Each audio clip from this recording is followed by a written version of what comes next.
show is brought to you by Organissima, New York. Your exotic skin, hair, and beauty source, and your one-stop shop for all your natural and organic skin and hair care, featuring authentic organic Moroccan oil and prickly pear seed oil and much more. Bringing you only the best, straight from the source and proudly produced in the USA. So what are you waiting for? Shop today at www.organissima.com. Organissima, New York. Your beauty is our duty.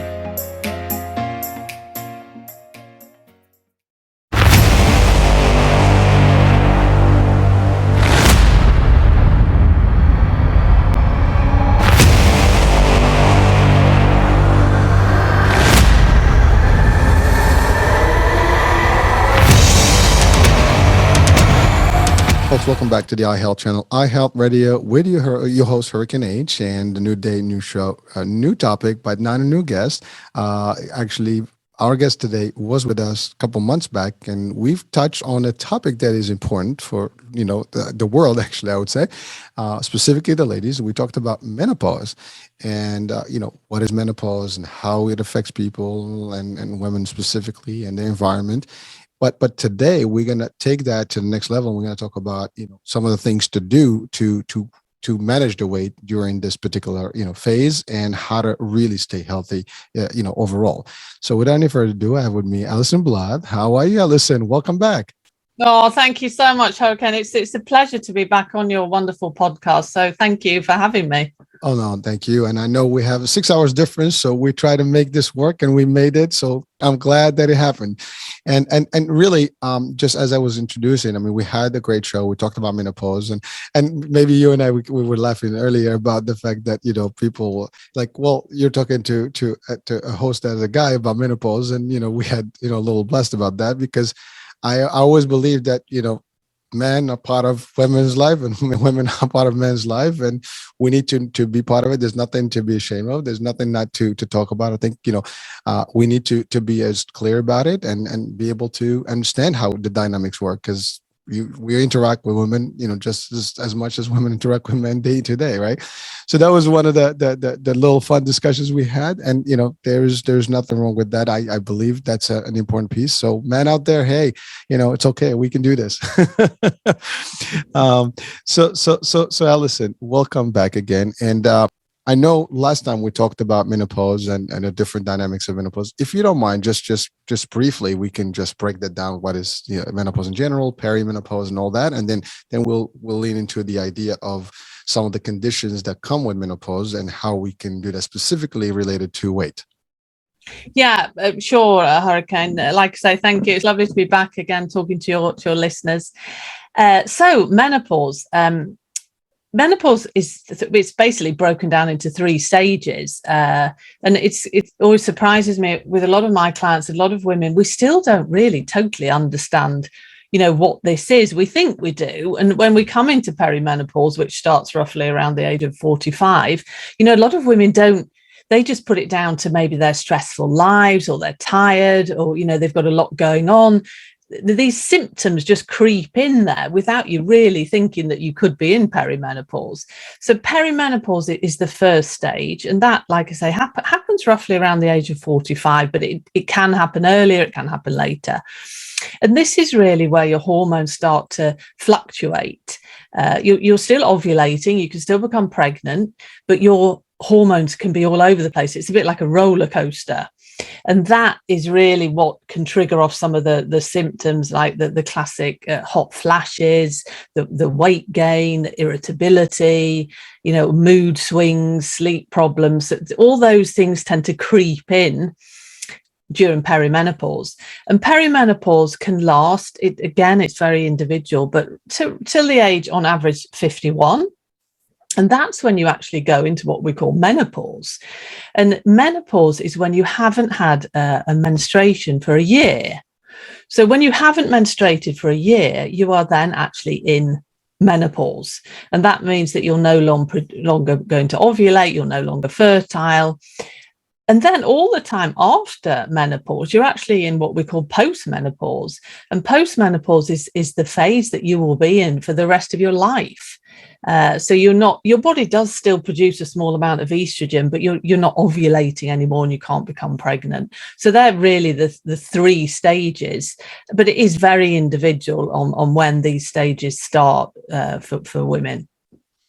Well, thank you, Alison, for breaking that down, just the basics. And that's a simple way to understand it. I think for all of us out there, it's, you got a pre, you got a, during, or the main event, and then you have the longer part, which is, I think, what we're going to focus on today, because the challenge is, when your estrogen, is low, where your body is going through these changes, the dynamics of how everything works changes.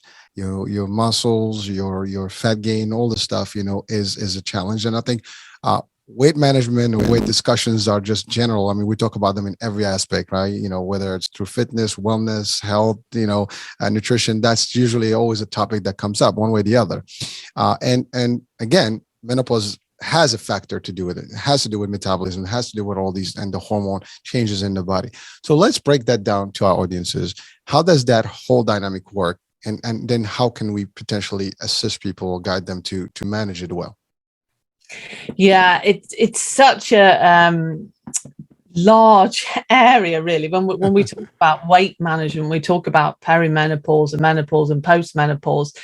There are so many different things coming into play here that, not all women gain weight, but it is, I see with a lot of my clients that is something that a lot of women want help with, because even if you've been, haven't had weight management problems in when you were younger, all of a sudden can just, you're doing the same things, you're exercising and eating the same foods, but it can just suddenly just creep on, predominantly around the abdomen area.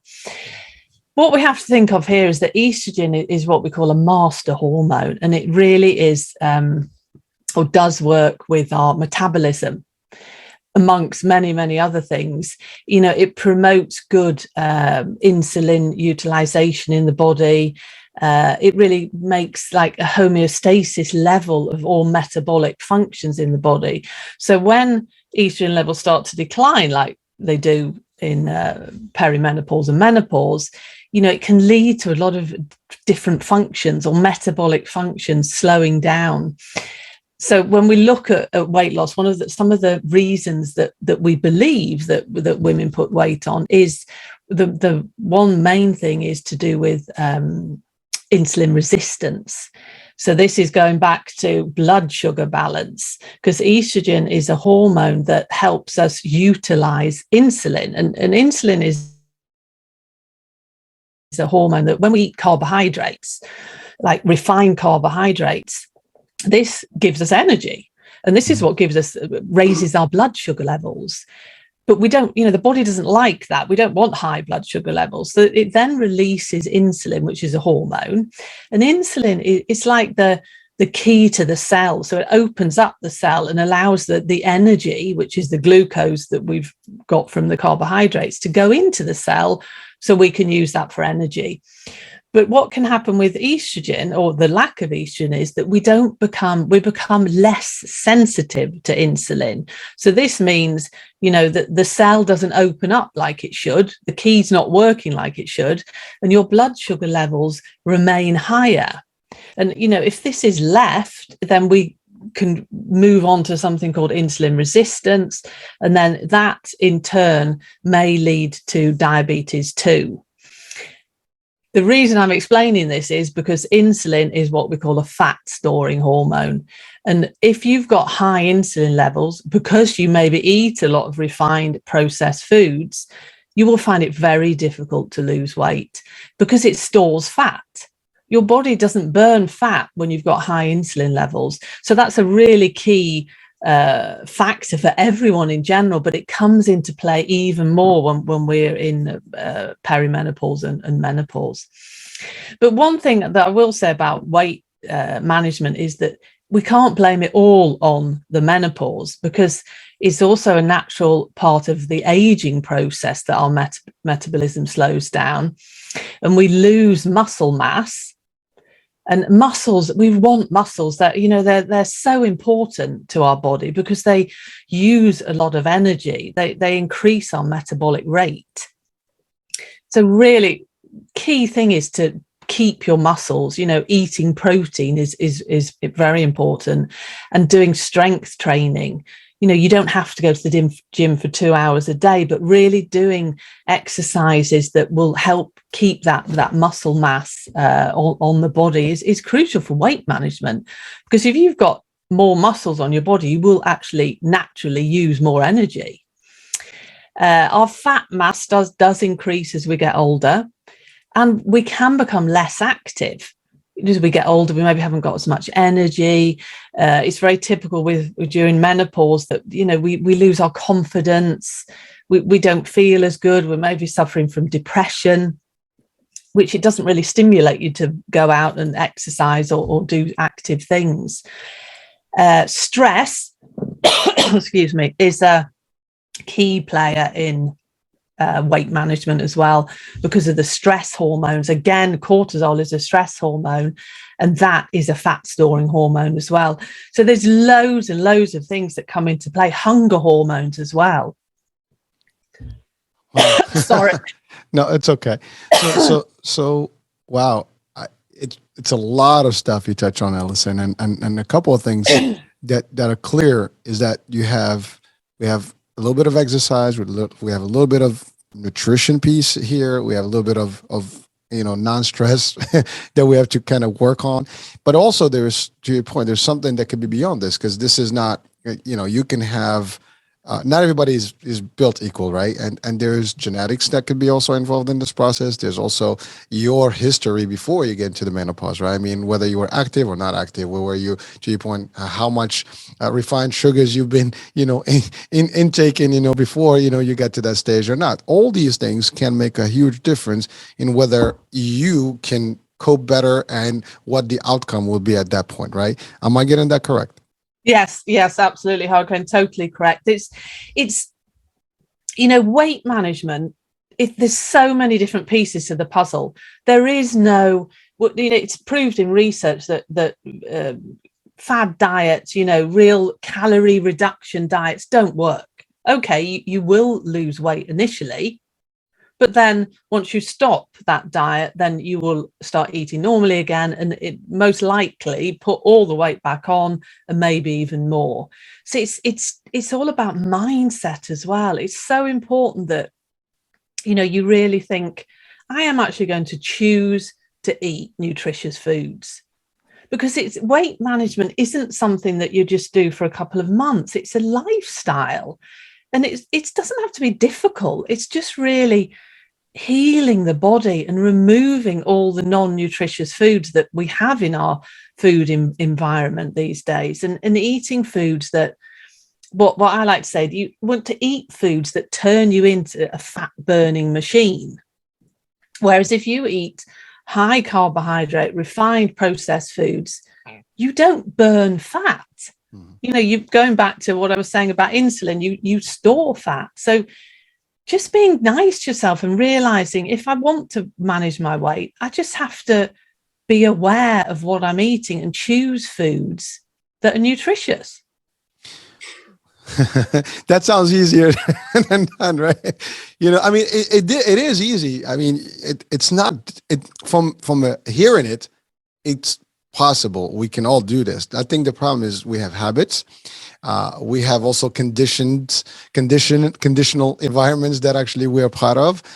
Even culturally, sometimes that's an impact. There's an impact there. I mean, if in some societies right now, eating outside or in restaurants and, outside food versus like home meals and home cooking is more, prevalent and relevant. And therefore, people tend to eat, higher, again, you go, I don't know. I love Italian food, so pasta is kind of like a big deal. I love some other types of food where rice is available, and those are carbs. I have a sweet tooth, then I do a little bit of sugar here and there.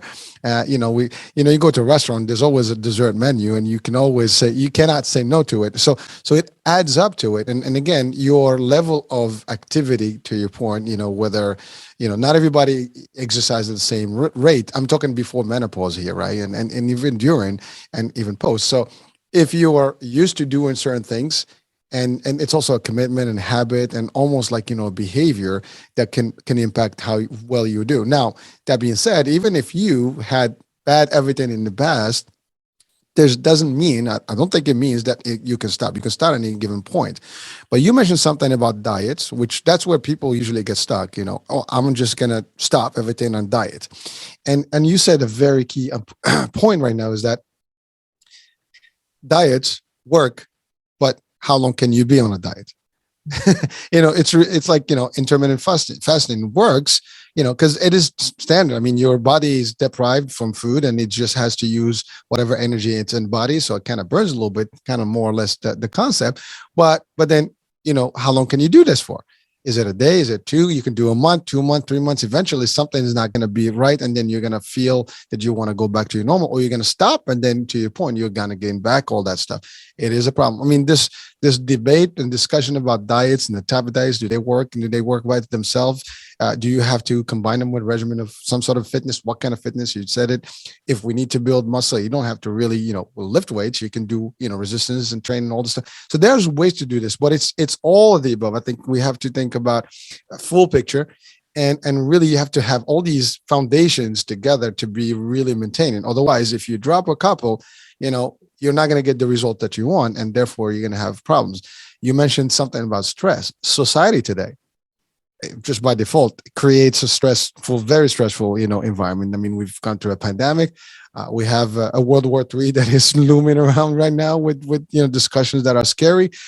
People, whether we want it or not, whether we like it or not, it is impacting everyone, and we hear it, and people are not sure about the future. There's economic stress, because this also affects the economical environment that we have. The environment is also having issues right now. So all this stuff is really a big problem that we have and we face, and these are real things. And some of them maybe are newer than history, because and maybe in history we have all these elements together. Every now and then these things pop up, but nevertheless, at any given moment, these things happen, and we have to deal with them. And to your point, and we're talking about we're talking menopause, but this is for everyone, right? But specifically for women that are going through this stage where the body is transforming, there's a change that is biological change, and there is an impact. There are certain things, there's functions that are actually stopping. There's things that are changing, and certainly it's gonna change. The way you have to think. And again, I can't speak for it being a man, but I can tell you. I mean, I've seen that, for example, with my mother. I've seen her transformation, and yes, she did develop, diabetes eventually, and she did gain weight, and she can never drop the weight with exercise, with nutrition, with all the stuff of medicine, is still not able to drop, and the weight just keeps going, and that's a challenge. So I've seen that, firsthand, and I know it literally. I mean, it's funny because don't laugh at me, but it coincided exactly about menopause, and we know about this through because I take her to doctors and all the stuff. So I was aware of when that happened, and that's exactly when her diabetes began. I mean, literally, it was the same year. So I can relate to it from that experience, and it's scary to see the progression of all this. And at a point, she was still active, and she was mindful of her food and everything. She maintained for a long time. I mean, it's 30 years. In the making, but as she gets older in age, this has become more difficult. To your point, very difficult to do things and activities and even get out. Just once you get to a certain point, it's like your body is not helping you. The weight is also put on. It's very difficult, and that's not something we want. And I think from this platform, what our objective, Alison, today is to help ladies, not get to that point, to actually live vitality, happy, and enjoy those years and enjoy them to the fullest. So let's talk about that now. Now we identify all the different problems that impact that. Now, what is based on your expertise, what are some of the measures that we can do and ladies can do to mitigate some of this and kind of work towards a better future from that point on? Now I mumbled a lot. Sorry. No. I mean, it's a great question. There are many things that you can do. I think, like I said before, I think the first thing that you have to do is just say to yourself that, I want to live a healthy, happy life when I'm in this next phase of my life for the next 30 years plus, and you have to look after yourself a little bit more. And what you want to think nutritionally wise is, like I've said before, really try to cut out all the sugary, processed, refined foods. If you see a food like a package that has more than a couple of ingredients on that you don't know what they are, then they're not going to be doing you any good. The majority of really processed, refined food has no nutritional value. And I totally appreciate, and you said as well, Hurricane, that we live in an environment where there's just food everywhere, and it is processed food and sugary foods, and it is delicious. I mean, that combination of sugar and fat and salt, that these big food companies aren't stupid. They make these foods so delicious, so they become addictive. So you really have to be quite strong in the beginning to think, no, I'm not going to choose that. I'm going to buy a whole food instead. And when I say a whole food, it doesn't have to sound scary. It's just basically, if you eat meat, it's a chicken.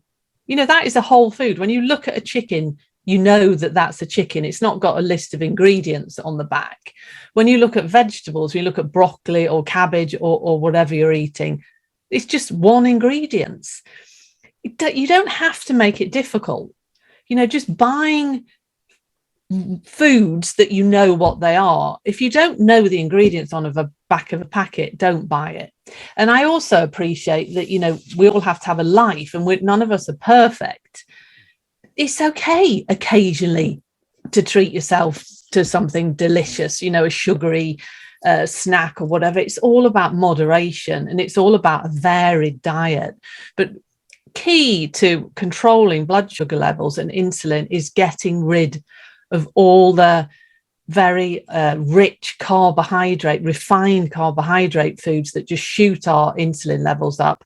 And that is, if you get rid of those sort of foods, then that will be extremely beneficial for weight management. But another thing that you have to think of is portion control, because as we get older, we can't eat as much as we did when we were 20. As I said earlier, that your metabolism slows down. So if you're eating the same amount of food that you ate when you were younger, you probably will put weight on. So you really just have to think of not eating quite as much, and maybe not snacking. I think in today's society, we have a tendency to what we call graze all the time. We're like permanently eating, and our bodies weren't actually made for that. It's okay to have time between meals. You don't have to be snacking the whole time. I mean, intermittent fasting has actually more research is needed, but the research that's coming out is quite fascinating on, time restricted eating, how beneficial that is to the body, and also for weight management. And again, that doesn't have to be something complex. It could just be as simple as making sure that you eat your evening meal and you stop eating by 7 o'clock in the evening, and then you don't eat anything till 7 o'clock the next morning, 8 o'clock the next morning, because then that's quite a few hours in between that you're not eating, and that really gives your metabolism, your body chance like reset. It's fascinating what happens when you actually let your digestive system calm down and not work all the time. So snacking is something when we're talking about weight management that you really don't need to be eating constantly. When we look at food, a Mediterranean style diet has really been shown in studies to be very beneficial for weight management and health. And that is eating, again, whole foods, like your white meats, fish, vegetables, fruits, nuts and seeds, all your wonderful healthy fats, red meat, but not so often. But they just eat food. They don't eat all this processed, refined food with lots of very odd ingredients in. Your body doesn't recognize what these foods are, and there's no nutritional value to these processed foods. And then what you want to think about is stress management, as I was saying, because that is so important for weight management. It really is. If you're constantly stressed, which I appreciate in today's society, with what you were talking about earlier, Hurricane, it's not easy for us, is it? There's a lot of things against us because majority of society is chronically stressed. But I think you have to really just sit back and think, I'm going to look after myself. Okay, there are many things going on that are stressful, but I have to try and manage this for my own health. Something like deep breathing, if you feel that you're getting stressed or overwhelmed, just sit down and do a couple of minutes deep breathing. So effective. Your body actually can't become stressed when you're breathing deeply because it sends signals to your brain that everything's okay. Drinking water, crucial for weight management. If you feel that you're hungry, it can also be a sign that you're dehydrated. So drinking water can actually curb that hunger. So it's so many different things that we need to put in place. But I think you really have to just be kind to yourself and think, I am going to look after myself. I'm not going to eat these foods that are non-nutritious and just will cause inflammation in the body and make me gain weight. I'm going to choose foods that are nutritious and will feed my body. So it's not about restriction, that you can still eat delicious, nourishing foods. It's just about choosing the right sort of foods. Wow. Thank you so much for breaking it down. And it's amazing. I'm listening to you and you mentioned some key terms. Well, one, you talked about the idea of whole food and some people, and you mentioned chicken, but you're going to get into that discussion where, chicken these days are full of hormones and they're farm raised. They're not actually free range, whatever. They're not naturally, so you're going to have that discussion. And again, I mean, that's a whole different topic, but to your point, it's still better than what's multiple ingredients you cannot pronounce. so that's one piece of it. And you mentioned something also about portions, and you're lucky you're in Europe. I mean, I think when you go out even to a restaurant, the portions are still decent. Come to the States and the portions are humongous. I mean, they're gigantic, plates. I mean, you cannot finish those plates. Most of us take, food to go after you finish a meal because, it's just too much. And it's amazing. It's part of it. I mean, you pay for it. It's all good. But the fact, to your point, when you have food in front of you, you tend to eat it. It's like if you have a full plate, you're just going to keep because you want to finish that plate, right? And we all grew up with them mentality, finish your plate, right? And so, at least most of us probably did. But the fact is, those are like key elements to your point. You can still enjoy things, but if the portions are smaller, you can actually indulge in those things and not have the same intake that you would take the other way. Also, you mentioned something about the snacks. And, again, we live in a society of snacking. Everywhere it's snacking. You go to any store, right? You walk into to pay. That's where all the snacks are, the sugary and the salty and all the exciting stuff. And they all taste good. And, you stand there, it's like that compulsive, buying. It's right. They do it. Marketing has designed that, for a purpose to be in there as you walk into that cashier and you're like, oh, let me just grab one of these and maybe you can snack even before you get to pay. That's a problem. And you're right. You're watching movies or staying home, you can just munch on some stuff. And those are in between. Now, that's a dangerous, place because to you, what you said earlier about, you not only you want to have your body kind of stop and do stuff. And you talked about, the intermittent fasting.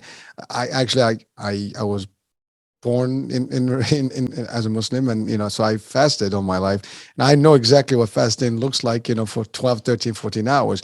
But one of the benefits that I do understand and I feel every time when the month of, fasting comes around is that, it's a great detoxification, period. I mean, you do feel the difference and there is no doubt. I mean, and I think that's part of what intermittent fasting is. I mean, we do it by default because we're, it's part of the belief, but really now it's becoming, a trend because of the health benefits of it.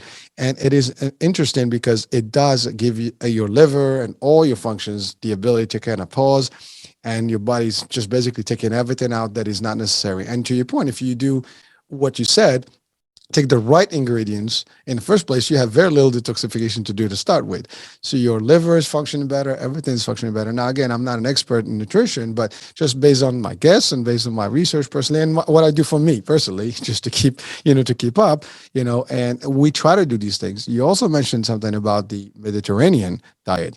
And you're right, fish is healthy, the vegetables and stuff. Olive oil is a big deal, in our whole culture, level. And it's just multiple, diets or varieties of diets around the Mediterranean. And all those things work. And moderate stuff, again, you said it. I love what you said. We humans, we can cheat and we can have a little taste of something, but it's just in moderation. And I think that's the biggest, piece of here, is that we need to do this correctly. We need to be aware of this stuff, but don't go one extreme versus the other. If we can combine all these things, as we said earlier about the different foundations, the life should be smooth. Now that leads me to one key element. We talked about food, nutrition, maybe even how to kind of de-stress, right? By the way, I love that what you said about stress. It's funny because I have a show on Fridays once a month with Dr. Heim, and his psychiatrist, renowned psychiatrist. And one of the things we did the last show was we talked about stress. That was a question, and he did an exercise about actually meditation and breathing. And that's exactly his advice. Under stress, that actually changes the dynamics of how you be, and you feel. And so it's amazing that you said it, and we just did that exercise, and we did it live on the show, so people can see that benefit itself, to take a pause and just breathe in, breathe out, and do it. And he has it in a particular format that really works. So these are elements that can help. First of all, women, as we talk about menopause, but anybody, literally, if you really want to stay healthy, these are all good things. There's nothing that we mentioned here that's bad for you, and actually probably even better, because your pocket probably be also better, because I don't think you'll spend more money buying a lot of stuff that you don't need. So there's financial gain there as well. But then, so now that leads me to the ultimate, piece of this whole concept, right? The exercise part. Is there any particular exercise that you recommend, or at least that you think, or a combination of exercises or forms of fitness, modules that you can share with us, with the audiences, especially women that are going through menopause or are in the post menopausal stage? Yeah, what I would say, I'm not a personal trainer, or I don't have a background or education in fitness. But however, what I would recommend to my clients, if I really think that they need a lot of help in that area, I would recommend them to a personal trainer to go and get advice, a personal trainer that specializes in, because there are personal trainers that specialize in menopausal midlife women. But one of the key things that you really need to look after is your bone health and your muscle health when we come into perimenopause, because of the effects that the lack of estrogen have. We lose muscle mass and we lose bone mass. And it's been shown in studies that, lifting, doing strength exercises is crucial for women as we get older, to really keep your bones strong. So I think with exercise, it's all about doing something that you enjoy and that you can fit into your routine. You don't have to go to a gym and spend hours there. As long as you're doing something that is that you're lifting things, you're doing strength training, is key for maintaining muscles and bone mass. And also cardiovascular health. You need to do something to increase your pulse, to make sure you have a good cardiovascular system. And again, that's finding something that works for you. It's been shown in research with exercise that doing high intensity exercise, short bursts of high intensity exercise are also very beneficial in moderation. You don't want to be working out too extreme, because that can have a detrimental effect. That can cause stress on the body, because estrogen is such a key hormone in muscle health, and it also has an effect on what we call the mitochondria, which it's like the energy part of the cell. So we can find when we come into perimenopause and menopause that we don't actually have as much energy. If you used to be able to go out running, all of a sudden you can feel like, what's happening? I don't have that same energy that I used to have. And that again is maybe down to the estrogen declining. So I think strength training for muscle and bone health, key for menopausal women, very important. Go to a personal trainer or find some exercises that suit you. There's loads of things that you can do at home. There's great amounts of free information out on YouTube with personal trainers that can help you with that. and then finding something that, increases your pulse as well, but do that in moderation. Thank you, Alison. And I just wanted to ask you about a couple of things. One is, since you're talking about this, I mean, there is I guess, misconception maybe where, if you do lift weight, you're going to get too much muscle and you're going to be manly looking and all this stuff. Can we bust that myth out of here? Because, I don't think that's the case, but what's you work with people today, and what would you do? What would you tell people if they tell you, like, I don't want to, get so muscular because I'm going to do some lifting? No, I mean, that doesn't happen. What we want to do is just to keep your muscles in good shape, keep them there. We're not building muscles. It's actually very difficult to build muscle, very, very difficult. So that you will not build muscle if you're doing a strength training in a gym or at home. We're looking at keeping and toning and getting those muscles in good shape. And maybe you might get a little bit more definition on the body, but you're certainly not going to be like growing big muscles. Good. Well, I get, because that's always like something like, one of the fears, like, well, I don't want to, I'm a woman, I want to look a certain look. And by the way, there's no specific look, because there are body, building, women, and they excel in that. But the average person may say, you know what, that's not how I want to look. I want, or, sometimes the opposite, they want to look like a model form, whatever. But there's that condition in there, in terms of how people do. And obviously they can do whichever way. But the idea is a fear of, like, I do cardio workout, I do everything else, but I don't want to lift weights. I think that's really the challenge where people get a little stuck on.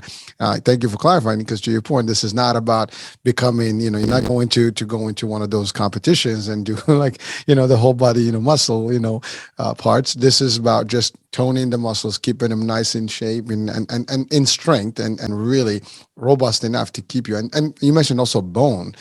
Now bone, how do we work on that? I mean, that's probably a question, like, how do I keep my bones strong? I mean, does the exercise itself work, or there's something else that I need to do? And that leads me also to a question about supplements. Do you have any, are you for, are you against, or are there some advices that we can have on supplements on this in this particular case? Yeah, bone health is crucial, and it's shown as women, as we get older, there's an increasing rate in osteoporosis. So we lose our bone density because estrogen is a key hormone for bone health. So doing strength training helps to keep the bones dense. Key. I mean, very, very important to do that. And as far as nutritionally wide, you want to be getting calcium, vitamin D, and vitamin K, and magnesium. You need to work on bone health. You need all these different minerals and vitamins. So getting them from food, I always say food first is best.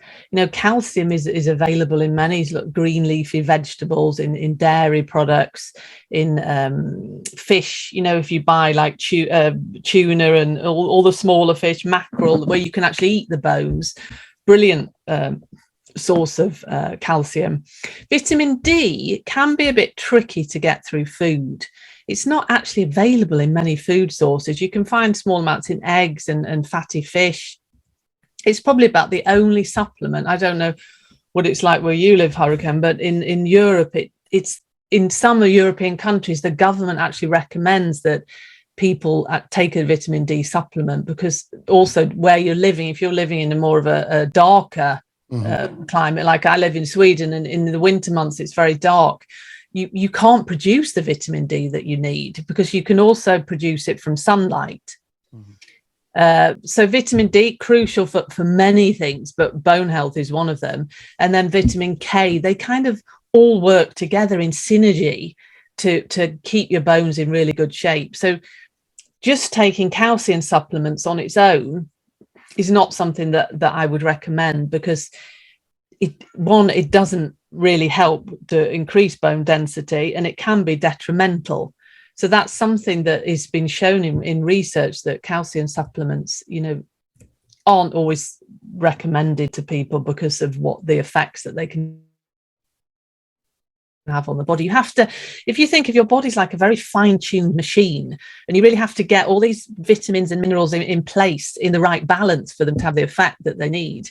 So in answer to your question about supplementation, as a nutritional therapist, I would never recommend that people just wildly go out and buy an array of supplements, because you have to think, why am I taking them?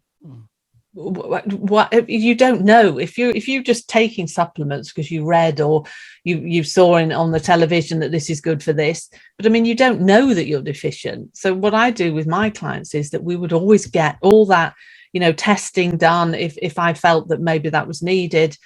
And then if you see that you're deficient in any of these supplements, then of course that's okay. But supplementation can put unnecessary stress on your body depending on what supplements you're taking. So it's an area that I would be very careful about, and obviously the quality of supplementation that people take. There's a huge range in the quality of supplements.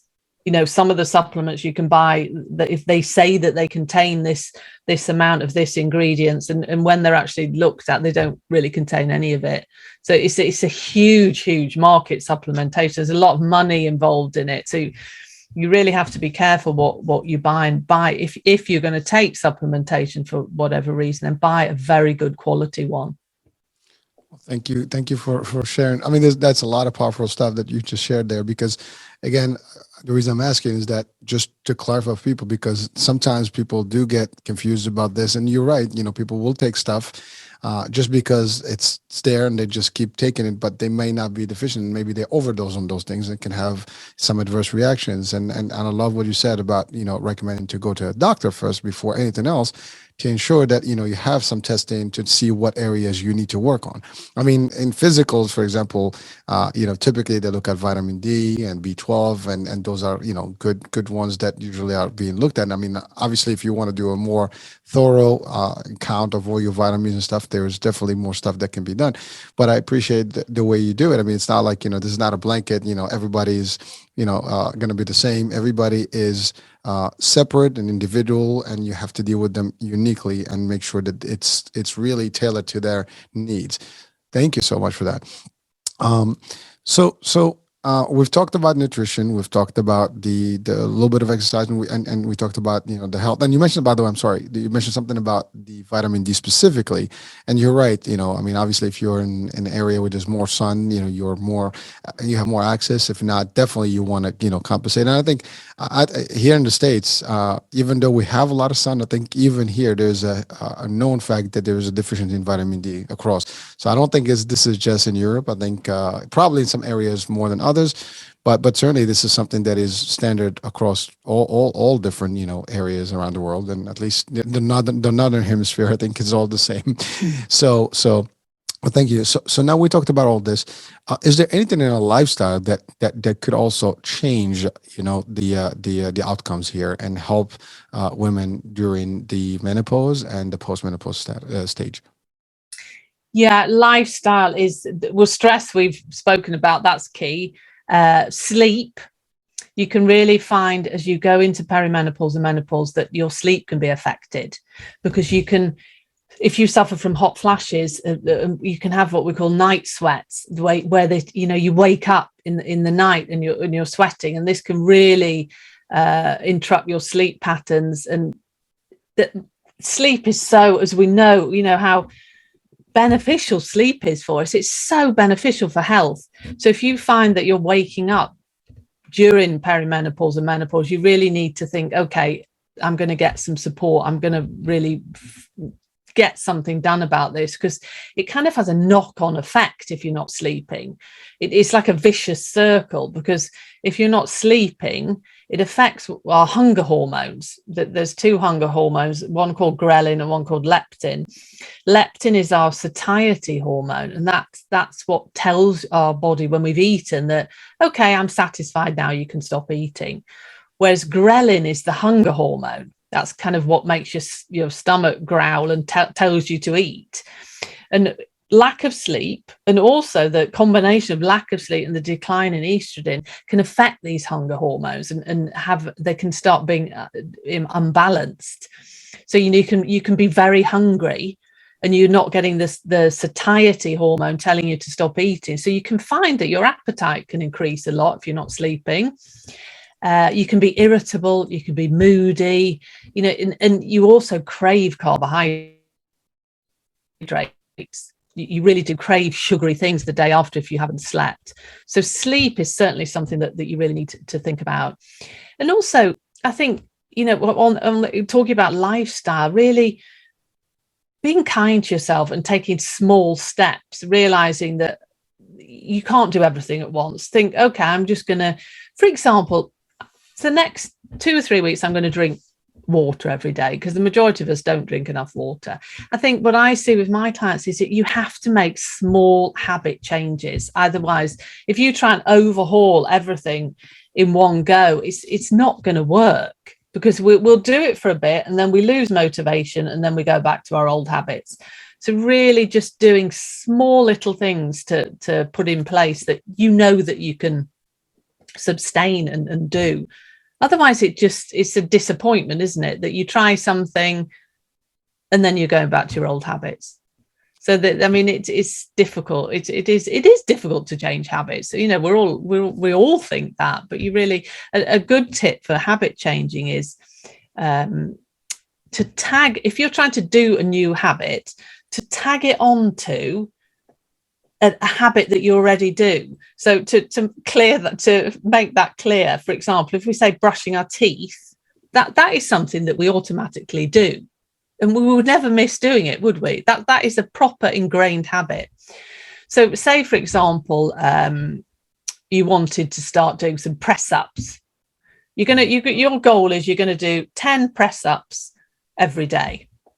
If you incorporate that into the brushing the teeth, okay, I'm going to do 10 press ups every day before I brush my teeth. And it's been shown in research that kind of tagging a new habit onto an old one, it works much better. When you go and put the kettle on in the morning, if you're having coffee or tea in the morning, while the kettle's boiling, if you've got some weights in the kitchen or whatever, do some sit-ups on the kitchen floor while the kettle's boiling. It works. It's really fascinating habits. I love that. I mean, thank you. That's actually a great tool to use. I mean, for everybody watching and listening right now, I think we can do a lot of things in our life if we tag them to something, to your point, that we do on a routine basis. So this is like, I mean, thank you for sharing that, because I think I'm going to use that thing myself here. So I think I'll start me. But so I'm sorry, I didn't mean to cut you, but it was just like so much trying to hear it. So go ahead. No, I think habits are fascinating. That's something that I work with a lot with my clients, because it's all very well, telling people what, it would be good if we did this for you. It'd be good, but it's actually doing it that is the hard part. People need the support to keep this habit change or lifestyle change in place, because that's what it's all about, really, isn't it? It's about changing the way we behave to incorporate new, healthier lifestyle habits that will increase your happiness or weight management or whatever it is that you're trying to achieve in life. Well, thank you, Alison. And I think with all that also ties into like the cadence or the how you apply these things, and because you can't go crazy on these things and changes overnight, because that's not going to work. Because again, this is a long-term commitment. This is not something you're going to do like everything else. If you do it only briefly and it's not going to get the results, and even if you see results, they're going to go back to where they were or worse. The idea is that you have to maintain this on an ongoing basis. Now, is there an exercise, something that can help people maybe to plan, their days, weeks, months, and just have these things in place for them, that you have seen actually in work? Yeah, small steps definitely is. Don't try to do everything at once. That is really key, because if you do it, you just be overwhelmed and you'll stop doing it. So one thing that is very useful when we're talking about nutrition is to do keep a food diary, because then you can actually see what you're eating. It's actually quite fascinating for people to see what they're eating, because you don't really, you're not really aware of what you're eating. But when you write it down every day, you can think, gosh, did I eat that? Did I eat that? And you have to be truthful when you write it down. So writing down what you eat, a food diary, is a very good way, because that it's written down there. And also writing like a journal, like a lot of people write what we call a gratitude journal, or a journal of what you've done for yourself that day. Because that, when you see that, it actually makes you feel good, and you think, yeah, I managed to do that today, I'm going to do that again tomorrow. It's all about small steps, because small steps lead to big results, and realizing that you can't overhaul your whole life in a week. It's a lifestyle change. I'm going to live my life so I have a happy next phase when we go into postmenopause. And that's my choice, and that's what I'm going to do. I think you obviously have to be you have to decide you're going to do this and be motivated to do it. But, you have to realize that you're worth it. You want to have a healthy, happy life. Well, you do. I mean, technically, if you're not healthy, life doesn't matter really. You want to live that vibrant and enjoy every single moment, and be able to do things. I mean, some people, they have kids and they can't manage the kids eventually because they can't possibly, their energy level is low and things like that. So that changes. They can't even do. I mean, maybe at work it's affecting them. Maybe a relationship is affecting them. There's many things that can be, impacted with how the decision is made, and who is going to be impacted by that decision. So thank you for really emphasizing on that commitment part, and being able to really understand this is for you, and if you're good, everybody around you is good. That's true. And I guess the outcome of that will be like everybody is enjoying being with you and life gets better. But I think you focused on a key element of mindset, because this is also, it's all about how you see yourself, where you want to see yourself, and how you can make those shifts that are necessary to get you, and I love what you said about writing it down, because you're right. If we don't see it, out of mind, out of sight, out of sight, out of mind, this is exactly the same. But if you see it every day now, oh my God, this is like, I'm doing, and you can see graph, like you can even graphically, see like your improvements. I'm here, I'm doing more and more. So, and then eventually it gets to a point where you are in a routine mode, and that's really where you want to be. So Alison, I know we're almost coming up to the end of the show here. You do work across the globe, I guess, so how can we have people reach out to you if they need to get advice and work with you? Yes, the best way really to reach out to me is via my website, which is alisonbladh.com. On the website, I have a resources page with lots of free downloads. We were talking about the Mediterranean diet, for example, and I've got a meal plan and recipes, and really giving you some ideas of how to get going with everything that I've spoken about. So, if your listeners want to download anything there, then feel free. If anyone wants to contact me, if anyone has any questions, then my email address is on my website. I'm more than happy to answer any questions. And I also offer free what I call discovery calls, where I can talk to you and really, discuss your health goals and give you advice on how we can move forward with that. And I'm on all social media platforms. If you look for Alison Bladh, you'll find me. All right. Well, listen, again, the website link will be on the description show, so people can reach out to you directly. And certainly, listen, I mean, you are providing a service, and you're helping people one day at a time, one person at a time. And, there's a need for that. And I think sometimes we don't know where to who do we reach out to, and hopefully our platform here and your having access to you will help, some folks around. And again, I'm assuming again through Zoom, right? So this is easy to do with anybody, and so technology makes it a lot easier these days. So it's always appreciated. Well, so any last advice, for today's show? I would say to women that embrace this next phase of your life. Don't. I always try to get my clients and when I talk to women to not be negative about perimenopause, menopause and postmenopause, because it is a total natural process. Every single woman in the world will go through this, but you don't have to suffer. Suffering is not a natural process. So ask for help, ask for support, get the information that you need so you can really improve your health, and embrace this next period of 30 plus years and enjoy yourself. Go out there and have fun. That is the greatest advice that we can have. I mean, I thank you, for sharing that, and really have fun. Life is worth it. You're worth it. So, Alison, as always, it's a true pleasure, and I'm always learning new stuff, and it's an engaging, discussion. And I think we've covered a lot of ground with people. So, ladies out there, now we have the expert. You have some of the expertise, at least the headlines and the topics that you need to look into it. Please reach out to Alison and see how she can help you, be better and go through this phase and really just prevail and succeed through it and be happy and healthy. That being said, folks, thank you so much for being with us today. I'm Hurricane Age. We'll be talking soon. New day, new show, new topic, new guest. Bye.